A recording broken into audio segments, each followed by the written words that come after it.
மீசான் டிவியின் தமிழ் பேசும் உறவுகளை அன்போடு வரவேற்றுக் கொள்கிறோம். சட்டத்தின் ஆட்சி எங்க போச்சு அப்படின்னு கேட்கிற மாதிரி சட்டம் அதிபருக்கு எதிரான ஒரு மிகப்பெரிய ஒரு ஆர்ப்பாட்டத்தை புதுக்கடை நீதிமன்ற வளாகத்துக்கு அருகில் உள்ள பகுதியில ஊடகவியலாளர்கள், சட்டத்தரணிகள், சமூக செயற்பாட்டாளர்களால மேற்கொள்ளப்பட்ட சம்பவம் பெரும் அதிர்வலையை ஏற்படுத்தியிருக்கு. சட்டமா அதிபருக்கு எதிரான ஒரு ஆர்ப்பாட்டம் எதற்காக அப்படின்னு கேட்டீங்கன்னா, தற்போதைய சட்டமா அதிபர் பாரிந்த ரணசிங்க இவர்களுக்கு எதிராகத்தான் இந்த ஆர்ப்பாட்டம் மேற்கொள்ளப்பட்டது. எதற்காக அப்படின்னு கேட்டீங்கன்னா, இவர் மீது வைக்கப்பட்ட குற்றச்சாட்டுகள் என்ன அப்படின்னு பாத்தீங்கன்னா, ஊழல்வாதிகளை பாதுகாக்கிற வகையில தான் இவருடைய நடவடிக்கை இருக்குது. பாரிய ஊழல்கள்ல ஈடுபட்டவங்களை சட்டத்துக்கு முன் நிறுத்தி இவர்களுக்கான வழக்குகளை முன்னெடுக்கிறதுல ரொம்ப அசம்பந்த போக்கை இவர் கடைபிடிக்கிறார் அப்படின்ற குற்றச்சாட்டு. ஊழல் அப்படின்னு பாத்தீங்கன்னா, கடந்த ஆட்சி காலங்கள்ல அதிசொகுசு வாகனங்களை இறக்குமதி செய்து பாரிய வரி மோசடிகள் செய்தவங்களுக்கு எதிரான எந்த வழக்கும் நகருதில்ல. லிட்ரோ எரிவாயு இறக்குமதி செய்ததில் ஏற்பட்ட மோசடிகள், சீன இறக்குமதிகள்ல ஏற்பட்ட ஊழல், அதே போல ஃபார்முயில் இறக்குமதி செய்யப்பட்டதுல நேரடியாக பல்வேறு அரசியல்வாதிகள் சம்பந்தப்பட்டதுனால இந்த வழக்குகள் எங்கும் நகருதில்லை அப்படின்ற ஒரு விமர்சனமும் இவர் மீது முன்வைக்கப்படுது.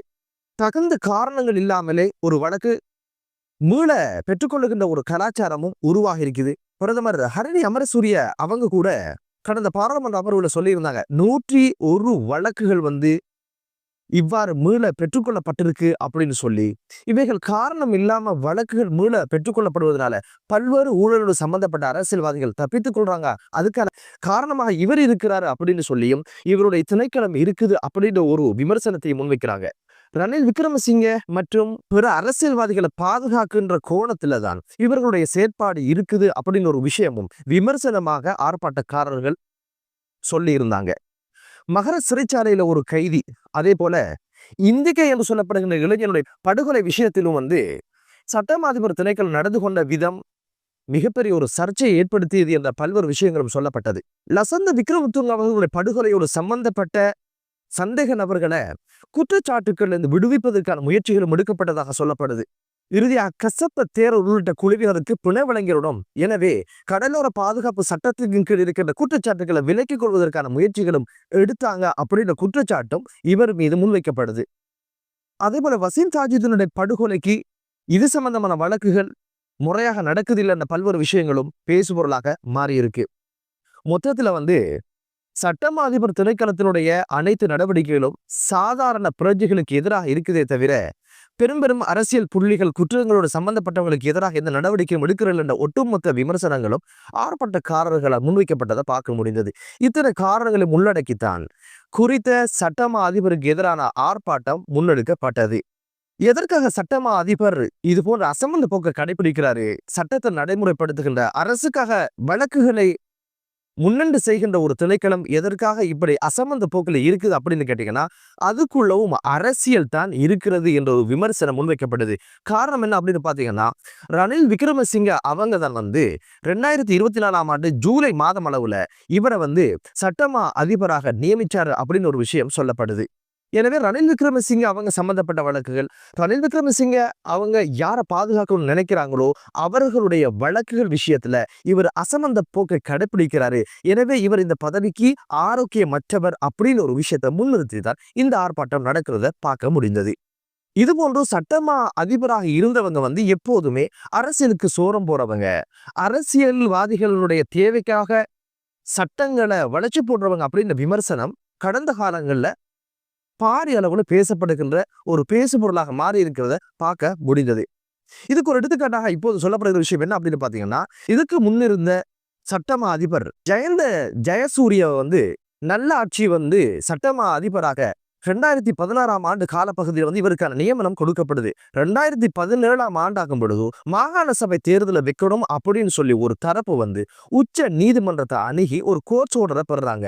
கோர்ட்ஸ் ஆர்டர் எப்படி வந்துச்சு அப்படின்னு கேட்டீங்கன்னா, இது மக்களுடைய அடிப்படை உரிமை, தேர்தலை பிற்போட வேணாம், உடனடியாக உரிய காலத்தில் தேர்தலை நடத்துங்க அப்படின்னு ஒரு ஆர்டரை உச்ச நீதிமன்றம் வழங்கி இருந்தது.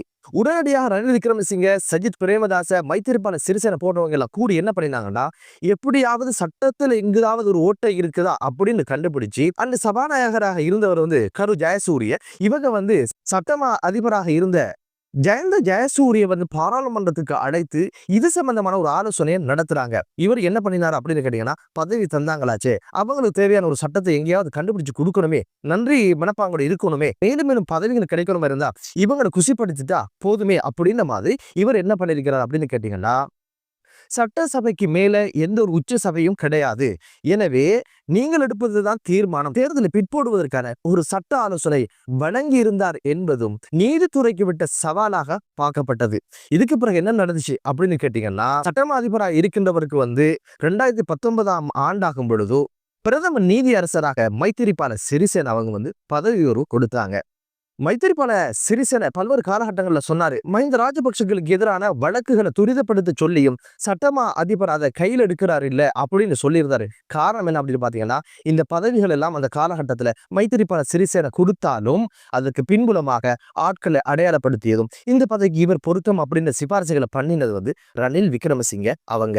அதனால ரணில் விக்ரமசிங்க அவங்களுக்கு தேவையான அல்லது ரணில் விக்ரமசிங்க யாரை பாதுகாக்கணும்னு நினைக்கிறாரோ அவங்களுக்கு எதிரான இந்த வழக்குகளும் நகர்வதில்லை. இப்போது அவர் வழக்கை மல்லுக்கு நிக்குது. அதே போல ராஜபக்சர்களுடைய வழக்குகள் எல்லாம் அப்படி தேக்க நிலையில் இருக்குது அப்படின்னு கேட்டீங்கன்னா, அதுக்கு பின்புலமாக ரணில் விக்ரமசிங்க எப்போதோ போட்ட விதைகள் தான் இப்போது விருட்சமாக வளர்ந்து இப்போது அரசுக்கு ஒரு தலையடியாக இருக்குது என்பதுதான் யதார்த்தமான ஒரு விஷயம். என்னதான் இருந்தாலும் இப்போது மற்றும் ஒரு மிக முக்கியமான சட்டமா அதிபர் பற்றி பேசப்படுவதை பார்க்க முடியுது. ஒரு தமிழர் எவ்வளவு தூரம் சட்டத்தின் ஆட்சியை சவால்களுக்கு மத்தியில் நிலைநாட்டினார் அப்படின்ற ஒரு விஷயம் தான் 1975 தொடக்கம் 1988 காலப்பகுதியில சட்டமா அதிபராக இருந்தவர் தான் வந்து சிவா பசுபதி அவர்கள்.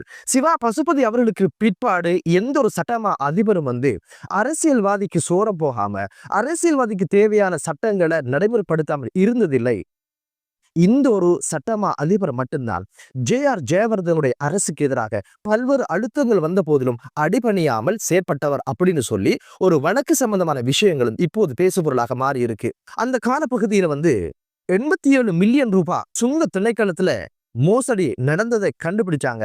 இதுக்கு பின்புறமாக இருந்தது வந்து பாகிஸ்தானுடைய ஏர்லைன்ஸும் ஸ்ரீலங்கா ஏர்லைன்ஸும் தான் இருந்தது என்பதனால இந்த வழக்கை முன்கொண்டு நடத்துவதற்கான முயற்சிகளை சட்டம் அதிபராக இருந்த குறித்த இந்த தமிழர் நடவடிக்கை எடுத்த போதுதான் ஜெயவர்தன அன்றிருந்த நிதி அமைச்சரின் ஊடாக பல்வேறு அழுத்தங்களும் இது கொஞ்சம் அமுக்கி வாசிங்க, இது சர்வதேச உறவுகளோட சம்பந்தப்பட்டது, இதை கிண்டி கிளற வேணாம், இது எப்படியாவது மூடி மறைச்சிருங்கிற பல்வேறு அழுத்தங்கள் கொடுத்தோம்.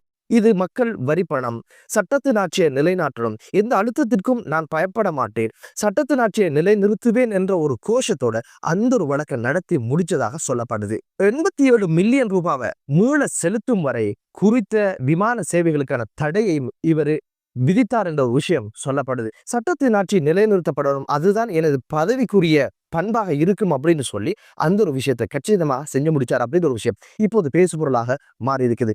அரசு என்னதான் சட்டத்திற்கு முன் அனைவரும் சமம் என்று சொல்லிட்டாலும் சட்டமா அதிபர் திணைக்களம் தான் அவைகளை நடைமுறைப்படுத்துறவங்க. அரச வழக்குகளை குற்றவியல் வழக்காக இருக்கலாம், சிவில் வழக்காக இருக்கலாம், அரசுக்கு சட்ட ஆலோசனை வழங்குவதாக இருக்கலாம், அனைத்து பணிகளையும் செய்கின்ற இந்த சட்டமா அதிபர் அதனுடைய முதன்மையாக இருக்கின்ற முன்னோடி. அரசியலுக்காக சோரம் போயிட்டா நிச்சயமாக இதுல எந்த ஒரு விஷயம் நடக்காது என்பதுதான் யதார்த்தமான ஒரு விஷயம். என்னதான் இருந்தாலும் வந்து இப்போது ஜனாதிபதி அவருடைய அதிகாரத்தை பயன்படுத்தி உடனடியாக இவரை பதவி விலக்கணும் அப்படின்ற ஒரு கோஷம் தான் ஆர்ப்பாட்டக்காரர்களாலும் அரசியல் விமர்சகர்களாலும் முன்வைக்கப்படுகின்ற ஒரு விஷயம். காரணம் என்ன அப்படின்னு பாத்தீங்கன்னா, போலீஸ் அதிபராக இருந்த ஒரு தேசப்பந்து தென்னக்கோன், இவருக்கு எதிராக பல்வேறு குற்றச்சாட்டுகள் இருக்குது. இவர் எப்படிப்பட்ட ஒரு கலாச்சாரத்தில் வாழ்ந்து அரசு திணைக்களங்களை போலீஸ் திணைக்களங்க அதுக்காக பயன்படுத்தினார் அப்படின்ற பல்வேறு குற்றச்சாட்டுகள் வந்ததுக்கு பிற்பாடு அவரை வந்து முறையாக பதவி விலக்கி வீட்டுக்கு அனுப்பி வச்சாங்க. புதிய ஒரு போலீஸ் அதிபரை நியமனம் செஞ்சாங்க. இப்போது ஏதோ ஒரு வகையில நாட்டில் சட்டம் ஒழுங்கு நடைமுறைக்கு வருவதை பார்க்க முடியுது. அதே போலதான் சட்டம் ஒழுங்கு நீதித்துறையை சரியாக நடைமுறைப்படுத்துகின்ற முதற் புரட்சியாக இருக்கின்ற சட்டமா அதிபர் அதுக்கு பொருத்தமற்றவர் அப்படின்னு இருந்துட்டா நிச்சயமா அதை மாற்றாத வரையில் இங்கு ஊழல்வாதிகளுக்கும் குற்றவாளிகளுக்கும் உள்ள தண்டனை கிடைக்காது. வெறுமனே சாதாரண சாமானிய மக்களுக்கு எதிராகத்தான் சட்டமா அதிபர் திணைக்களம் தனது கடமைகளை செய்யுமே தவிர பெரும் அரசியல்வாதிகளுக்கு எதிராக எந்த ஒரு நடவடிக்கையும் எடுக்காது என்பதுதான் யதார்த்தமான ஒரு விஷயம். எனவே தலைவலி என்பதற்காக தலையணையை மாற்றுவதை விட தலைவலிக்கான சிகிச்சை அளிப்பதுதான் யதார்த்தமான சிகிச்சை முறையாக இருக்கும் என்பது மீசான் டிவியினுடைய பார்வை. இது குறித்து நிச்சயமாக அரசு கவனம் செலுத்தணும். இல்லைன்னா அரசு சொல்லுகின்ற கோட்பாடு ஊழல்வாதிகளை உள்ள வைப்போம், சட்டத்தின் முன் அனைவரும் சமம் அப்படின்னு ஒரு விஷயம் வாய்ச்சொல்லில் மட்டும்தான் இருக்குமே தவிர யதார்த்தத்தில் நடைமுறைக்கு அது சாத்தியமற்றதாக போய்விடும். பொறுத்திருந்து பார்க்கலாம் இது குறித்து என்ன வகையான நடவடிக்கை அரசு எடுக்க போகுது அப்படின்னு சொல்லி எப்போதும் விழிப்போடு இருந்து தமது அதிகாரத்துக்கு கீழே தமது அமைச்சுக்கு கீழே இருக்கிற ஒவ்வொரு நிறுவனங்களும் சரியாக பயணிக்கலாம் அப்படின்னு ஒரு விஷயத்த கண்காணித்து கொண்டே இருக்கணும் அப்படின்றதுதான் மீசான் டிவியினுடைய வினயமான ஒரு வேண்டுதல். என்ன இருந்தாலும் அரசு குறித்த சட்டம் அதிபருக்கு எதிரான என்ன வகை நடவடிக்கை எடுக்க போகுது, இது போன்ற குற்றங்கள் குறைவதற்கும் ஏதுவான சட்டங்களை நடைமுறைப்படுத்துகின்ற சட்ட வல்லுநர்களை அரசு உருவாக்கட்டும், அவர்களை இனங்கண்ட அந்த பதவிகளில் வைப்பதற்கான ஏற்பாடை செய்யட்டும் என்று கூறி ஆயுதம் இல்லாத ஊழல் இல்லாத சட்டத்தை காக்கின்ற வல்லுநர்கள் உருவாகின்ற ஒரு நாடாக தேசமாக எமது தேசம் மாறட்டும் என்ற ஒரு பிரார்த்தனையோடு மற்றொரு காணொலியில் உங்கள் அனைவரையும் சந்திக்கும் வரை விடைபெறுகிறேன். நன்றி.